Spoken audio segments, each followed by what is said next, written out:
사도신경으로 우리의 신앙을 고백하시겠습니다. 전능하사 천지를 만드신 하나님 아버지를 내가 믿사오며 그 외아들 우리 주 예수 그리스도를 믿사오니 이는 성령으로 잉태하사 동정녀 마리아에게 나시고 본디오 빌라도에게 고난을 받으사 십자가에 못 박혀 죽으시고 장사한 지 사흘 만에 죽은 자 가운데서 다시 살아나시며 하늘 오르사 전능하신 하나님 우편에 앉아 계시다가 저리로서 산자와 죽은 자를 심판하러 오시리라. 성령을 믿사오며 거룩한 공예와 성도가 서로 교통하는 것과 죄를 사하여 주시는 것과 몸이 다시 사는 것과 영원히 사는 것을 믿사옵나이다. 아멘. 이 시간 찬송가 352장 함께 찬양하시겠습니다.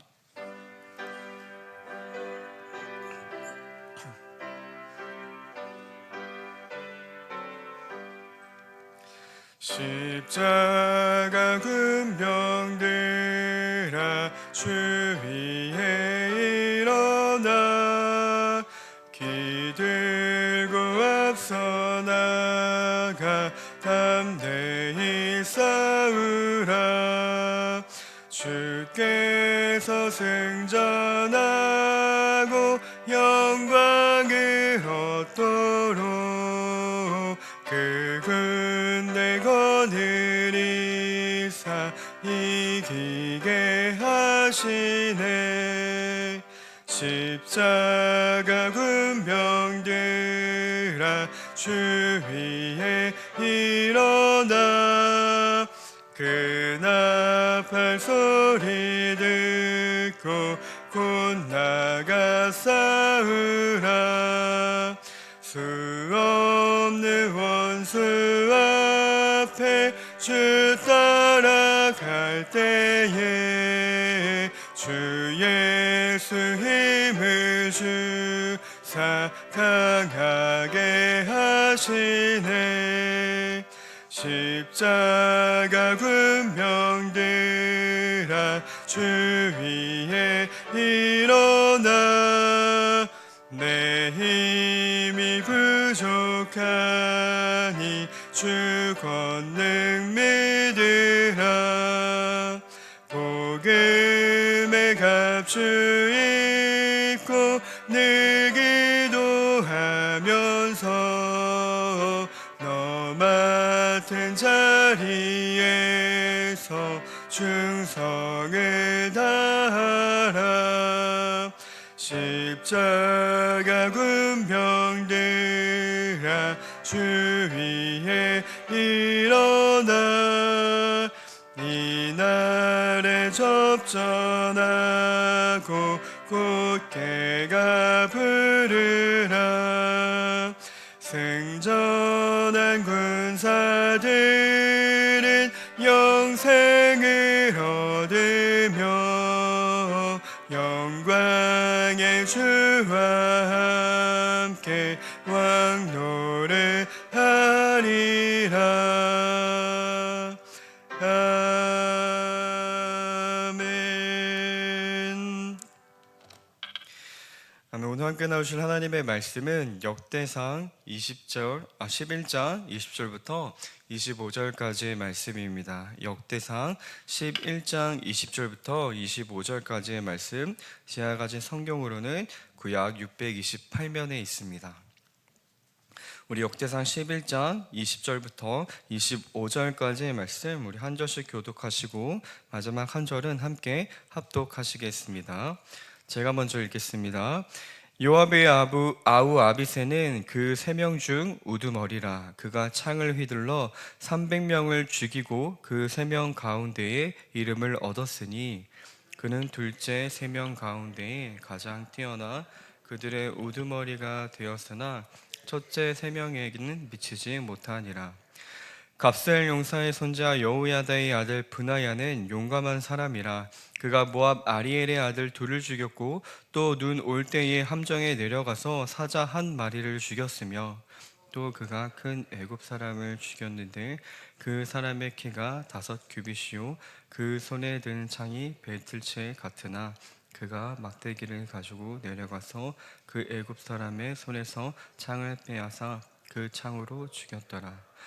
여호야다의 아들 브나야가 이런 일을 행하였으므로 세 용사 중에 이름을 얻고 30명 중에서는 뛰어나나 첫째 세 사람에게는 미치지 못하니라. 다시 그를 세워 시위 대장을 삼았더라. 아멘. 이른 아침 주님의 성전에 나오시면서 9분의 성도님께서 1000번째 예물을 올리셨습니다. 할렐루야. 아멘. 오늘도 새벽을 깨어 귀한 예배의 자리에 나오신 성도님들을 환영하며 우리를 이 자리에 불러주신 하나님의 은혜를 기억하여 온 맘 다해 하나님을 예배하는 우리 성도님들 되길 축복하고 소망합니다. 오늘 함께 나눌 말씀의 제목은 다윗의 용사 일치된 충성이라는 제목입니다. 오늘 본문은 20절부터 47절까지 이 11장의 나머지 모든 내용인데요, 오늘 20절부터 25절까지만 함께 읽었습니다. 오늘의 본문의 배경은 이러합니다. 다윗이 사울이 죽은 후에 이 헤브론의 왕이 되었습니다. 이는 팔레스타인의 한쪽 구석에 있는 작은 땅으로 이 블레셋에 이제 공을 바치는 이제 봉신국과 같은 곳이었죠. 하지만 이제 11장이 시작되면서 다윗은 드디어 하나님께서 기름 부으셨던 대로 온 이스라엘의 왕이 되었습니다. 그러한 가운데 11장의 10절부터 오늘 이 11장의 마지막 47절까지 다윗의 용사들에 대한 이제 소개가 이루어집니다. 다윗이 훌륭한 무장이고 또 장수이기도 했지만 그에게는 용사라고 불릴 만한 아주 훌륭한 군사들이 있었음을 성경은 기록합니다.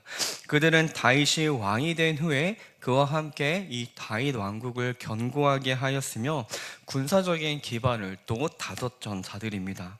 특히 다윗에게는 이 30명의 용사의 무리가 있었고 그 안에는 가장 으뜸이 되는 첫째 무리 3명과 둘째 무리 3명, 이렇게 6명의 으뜸 장군들이 있었음을 성경은 기록합니다. 이 30명의 용사들은요, 각 여러 지파의 자손들로 구성되어 있었고 왕이 된 후에 다윗 왕국을 견고하게 하고 또 그 나라를 확장시켜 나가는 아주 중요한 역할을 했던 사람들이었습니다. 특별히 오늘 본문, 오늘 저희가 읽었던 20절과 25절까지의 내용은요, 두 번째 3명의 장수 중에 이제 2명의 용사에 대해 소개하고 있습니다. 아비새와 브나야라는 용사입니다. 이 세 명장들은요, 이 둘째 세 명장들은 다윗이 베들레헴 성문 곁에 우물에서 물이 마시고 싶다라고 이야기할 때 목숨을 걸고 블레셋 적군을 통과하여 우물 곁에서 물을 떠왔던, 우리들이 잘 알고 있었던 사건의 주인공들이기도 합니다. 이 우물물을 받아든 다윗이 어떻게 합니까? 마시지 않고 이 용사의 피다라고 하여서 하나님께 바치는 모습을 보여주기도 했었죠. 이러한 사건들을 통해서 다윗과 이 용사의 무리는 단순히 상관과 부하의 관계가 아닌 가족과 같은 관계, 서로를 목숨과 같이 여겼던 관계임을 우리는 알 수 있습니다. 오늘 특별히 이 아비새와 브나야에 대해서 이렇게 소개하고 있는데요, 먼저 아비새는요, 창을 휘둘러 몇 명을 죽였다라고 기록합니까? 300명을 죽였던 자라고 이야기합니다. 그래서 그는 이 두 번째 3명의 무장 중에 제1인자라고 불리는 자였습니다. 그는 의협심이 강했지만 또 성격이 급하기도 했는데요, 그럼에도 불구하고 다윗의 도피 기간 동안에 그의 통치 말기까지 다윗의 목숨을 구하며 충성스러운 모습을 보여주었던 그러한 장수였습니다. 특별히 사울이 이제 십광야에 숨어있는 다윗을 쫓아왔을 때 그가 잠든 사이에 다윗과 함께 그의 머리 맡에 있던 물병을 갖고 나왔던 그 용사가 바로 이 브나야라는 용사입니다. 사실 브나야는 그때 사울을 죽이고자 했습니다. 그런데 다윗이 그를 말리자 다윗의 말에 순종하여서 그냥 물병과 창만을 들고 나왔던 용사가 바로 이 브나야였더라는 것이죠. 아비새입니다. 그리고 두 번째 명장이 이제 브나야인데요, 22절부터 23절에 소개되는 이 브나야는요, 모압인 둘을 죽이고 또 사자를 죽였으며 또 한 번은 막대기만을 들고 키가 2.3m에 달하는 이집트인과 싸워서 이겼던 자라고 소개하고 있습니다. 그 이후에 이어지는 26절부터 47절까지의 말씀은 이 30명의 용사들에 대한 나머지 용사들에 대한 열거가 이어지는데요. 그 특징을 한번 보면요, 그들은 유다 지파 출신부터 이제 대략 지리적인 순서로 이 이스라엘의 모든 지파, 대부분의 지파의 사람들이 그 안에 포함되어 있다라는 것을 우리는 볼 수 있습니다. 또 이방인들까지 이 용사의 무리에 있었음을 보여주고 있는 것이죠. 자, 이렇게 10절부터 47절까지 이어지는 이 수많은 용사들의 소개를 통해서요, 다윗에게는 용감하며 또 충성스러운 군사들이 많이 있었구나라는 것을 우리는 알 수 있습니다. 그들을 통해서 다윗은 왕위를 굳게 하였고 또 왕권을 다질 수 있었습니다. 근데 사무엘서에서는요, 이러한 용사들의 명단이 그의 사역 가장 마지막, 그의 기간 가장 말미에 소개되고 있습니다. 이를 통해서 이러한 용사들이 처음부터 다윗에게 충성하였으며 그의 마지막까지 함께 충성된 모습을 보여주고 있었다라는 것을 또 우리에게 알게 하고 있습니다. 그렇다면 성경은 왜 이러한 용사들의 명단을 일일이 열거하며 우리에게 소개하고 있는 걸까요? 혹시 사랑하는 성도님들, 좋아하는 축구팀이 있으신가요? 만약에 내가 좋아하는 축구팀에 지금 이 시대에 가장 유명한 선수들이 다 들어가 있다면 어떻게 될까요? 경기에서 무조건 이길 수 있을까요?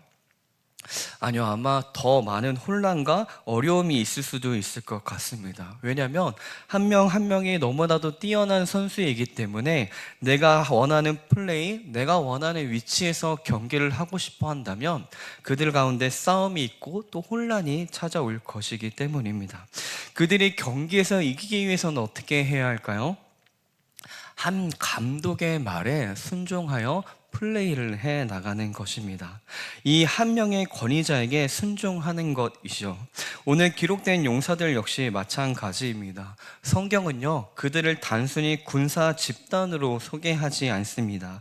그들을 하나님의 나라를 세우는 가정 가운데에 중요한 역할을 했던 헌신된 군사들로 그리면서 전쟁에서 승리한 군사적인 영웅이 아니라 하나님의 기름을 부음받은 다윗과 함께 하나님 나라를 이루기 위해 헌신했던 자들로 그려나가고 있습니다. 그들은 한 사람의 명령에 목숨을 바치기도 하고 자신의 이름을 드높일 수 있는 기회조차도 기꺼이 포기했던 자들이었습니다. 그 한 사람이 누구인가요? 다윗이었습니다. 그들이 그렇게까지 다윗에게 복종하였던 이유는 무엇일까요? 바로 다윗이 하나님의 기름 부음 받은 자였기 때문입니다. 곧 그들은 하나님의 권위에 순종하는 자들이었습니다. 이것은 오늘날 우리 신앙 공동체가 어떤 모습이어야 하는지를 보여주는 아주 중요한 모습인 것이죠. 교회 안에서 우리들이 가장 순종하며 따라야 하는 권위는 무엇인가요? 사도 바울은 이런 권위들을 고린도전서 12장 28절에 이렇게 소개하는데요. 첫째는 사도요, 둘째는 선지자요, 셋째는 교사라 라고 이야기합니다. 이들의 공통점은 무엇일까요? 바로 하나님의 말씀을 가르치고 전하는 자들이라는 것입니다. 따라서 우리들이 가장 최고의 권위로 인정해야 하는 것은 언제나 하나님의 말씀이라는 것이죠. 그럴 때 신앙 공동체는 하나님이 원하시는 아름다운 모습을 만들어가게 되는 것입니다. 사랑하는 우리 저희교회 성도님들, 하나님의 말씀을 최고의 권위로 인정해 드리는 합당한 삶을 살아가는 저와 여러분들이 되기를 주님의 이름으로 축복합니다. 또 한 가지 다윗의 용사들을 통해 우리들이 기억해야 하는 것은 하나님께서는 절대로 하나님의 나라를 한두 사람의 리더만을 사용하여 세워나가지 않으신다라는 것입니다. 오늘 소개되는 다윗의 용사들은 용맹하고 또 충성스러운 된 모습을 통해 다윗의 왕권을 견고하게 합니다. 그리고 그들을 통해 다윗 왕국은 확장되어 갑니다. 오늘날 신앙 공동체에도 동일한 원리가 적용되는 것이죠. 건강한 신앙 공동체는요, 한두 사람의 리더가 아니라 각자의 자리에서 하나님께 충성하는 성도들에 의해서 올바르게 세워진다라는 것입니다. 사도 바울은 고린도전서 12장 27절에 이렇게 기록합니다. 너희는 그리스도의 몸이요 지체의 각 부분이라. 아멘. 교회는 예수 그리스도를 머리로 하며 성도들이 각 지체를 이루어 한 몸을 이루는 신앙 공동체입니다. 온몸의 각 기관이 자신의 역할을 잘 감당할 때 어느 한쪽에 부담 없이 건강하게 몸이 움직이듯이 교회 역시 각 지체를 이루는 성도 한 사람 한 사람이 각자의 역할을 잘 감당할 때 그 신앙 공동체가 견고하게 세워질 뿐만 아니라 하나님의 나라가 확장되어져 갈 수 있다라는 것입니다. 이는 교회 안에서의 모습만이 해당되는 것이 아니라 우리들의 삶의 영역에서도 역시 마찬가지입니다. 보이지 않는 교회로서 우리 성도들이 각자의 삶의 자리에서 하나님의 성전으로서 살아가야 한다라는 것이죠. 그런 우리들을 통해서 하나님은 그분의 나라를 세워가실 것입니다. 우리들의 삶을 통하여 하나님의 나라를 견고히 하며 또 확장시켜 나가는 우리 모든 제2교회 성도님들의 삶이 되기를 주님의 이름으로 축복합니다. 네, 우리 마지막으로요, 이러한 공동체, 이러한 용사들은요, 또 다양한 배경 가운데에 한 공동체를 이루었음을 우리는 알 수 있습니다. 그들은 유다 지파뿐만 아니라 베냐민, 갓, 그리고 다른 지방에서 온 사람들 역시 포함되어 있는 공동체였습니다. 이러한 사실은요, 이 다윗 왕궁이 특정한 출신이나 또 혈연만이 아니라 지리적인 배경에만 국한되어 있는 것이 아니라 모든 이스라엘을 아우르는 하나된 공동체였음을 우리는 알 수 있습니다. 오늘날 교회 역시 다양한 사람들이 모여서 하나의 공동체를 이루어 나갑니다. 신앙의 수준이나 또 사회적인 배경이나 살아온 문화에 다양한 차이들이 있습니다. 하지만 교회는 그리스도 안에서 한 몸을 이룬 성도로서 살아가게 됩니다.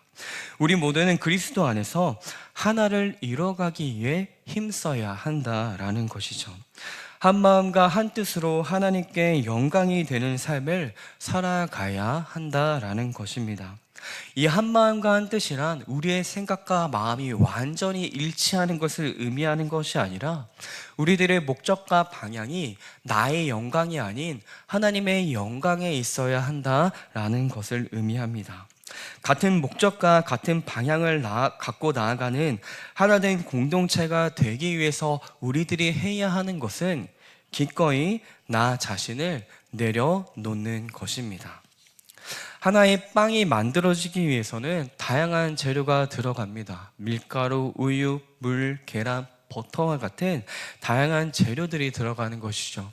그런데 완성된 빵에서 우리는 밀가루나 우유나 계란이나 버터의 모습을 찾아볼 수 없습니다. 완전하게 하나가 되어 또 다른 공동체를 이룬 모습을 보여준다라는 것이죠. 이전의 모습은 온데간데 없이 아름다운 하나의 공동체를 이뤄가는 것입니다. 우리들 역시 신앙의 공동체 속에서 깨어지고 부서지고 낮아지고 겸손해지는 시간들을 통해서 하나님의 나라의 방향과 목적에 맞게 함께 빚어져 간다라는 것입니다. 그럴 때 우리들을 통해서 하나님께서는 아름다운 하나님의 교회와 또 나라를 만들어 가실 것입니다. 그렇게 아름다운 하나님의 나라의 신앙 공동체를 세워나가는 우리 모든 제2교회 성도님들이 되기를 주님의 이름으로 소망합니다. 이제 말씀을 맺도록 하겠습니다. 오늘 본문을 통해서 다윗의 용맹스러운 용사들은 이스라엘 왕국을 견고하게 세워가며 또 외적으로부터 나라를 지키고 또 그 나라를 확장시켜 나가는 모습을 우리는 살펴볼 수 있습니다. 오늘날 교회 역시 이런 수많은 전쟁 가운데 살아가고 있습니다. 눈에 보이지 않는 영적인 전쟁이 그러하며 또 눈에 보이는 오늘날 교회를 향한 수많은 질타와 또 시선들이 그러합니다. 그렇지만 오늘 우리가 나눴던 다윗의 용사들을 통해 살펴본 신앙 공동체의 모습들이 우리 안에 있을 때 우리 제2교회가 기꺼이 이 세상 속에서 견고하게 세워질 줄 믿습니다. 우리들 모두가 하나님의 나라를 확장시켜 나가는 용맹한 하나님의 용사가 될 줄 믿습니다. 그러기 위해 하나님의 말씀을 최고의 권위로 인정하며 순종하는 우리가 되기를 바랍니다. 한두 사람의 섬김과 희생이 아닌 우리들 모두가 교회의 몸된 지체로서 각자의 자리와 삶 속에서 믿음의 경주를 완주해 나가기를 소망합니다. 또 신앙 공동체가 하나 되어가지는 과정 가운데 기꺼이 나의 것을 내려놓을 수 있는 우리 제1교회 모든 성도님들이 되기를 소망합니다. 그렇게 아름다운 하나님의 나라를 세워가는 오늘 우리들의 복된 하루가 되기를 주님의 이름으로 축복하고 소망합니다. 아멘. 기도하시겠습니다. 사랑과 은혜가 풍성하신 하나님 아버지, 오늘도 주님 앞에 말씀과 기도로 나아오는 귀한 성도님들을 기뻐 받아 주시옵소서. 다윗에게 용맹한 용사들이 있었듯이 우리들이 하나님의 용맹한 용사가 되어 오늘 이 세상을 믿음으로 살아가게 하여 주시옵소서. 하나님의 말씀으로 무장되어 오늘 나의 삶의 자리에서 용사로서 살아가게 하시고 기꺼이 나의 것을 내려놓음으로 또 하나 되어져가는 신앙 공동체를 만드는 우리 모든 제2교회 성도님들이 되게 하여 주시옵소서. 이 시간 주님께 나오며 정성껏 준비한 예물을 올려드립니다. 믿음으로 드리는 손길을 기억하여 주셔서 주님을 더욱더 알아가게 하시고 또 주님께 기쁨이 되는 귀한 삶이 되게 하여 주시옵소서. 기도의 제목 가운데 함께하사 응답하여 주시고 하늘의 복이 늘 함께하는 우리 귀한 성도님들의 삶이 되게 하여 주시옵소서. 또한 물질이 쓰이는 곳곳마다 주님 함께하여 주셔서 하나님의 나라가 확장되어져 가는 은혜가 있게 하여 주시옵소서. 오늘도 우리의 기도를 들으시며 또 가장 가까이에서 들으시는 살아계신 예수님의 이름으로 기도드립니다. 아멘. 하늘에 계신 우리 아버지여, 이름이 거룩히 여김을 받으시오며 나라에 임하옵시며 뜻이 하늘에서 이룬 것 같이 땅에서도 이루어지이다. 오늘날 우리에게 일용할 양식을 주옵시고 우리가 우리에게 죄 지은 자를 사하여 준 것 같이 우리의 죄를 사하여 주옵시고 우리를 시험에 들게 하지 마옵시고 다만 악에서 구하옵소서. 대개 나라와 권세와 영광이 아버지께 영원히 있사옵나이다. 아멘. 네,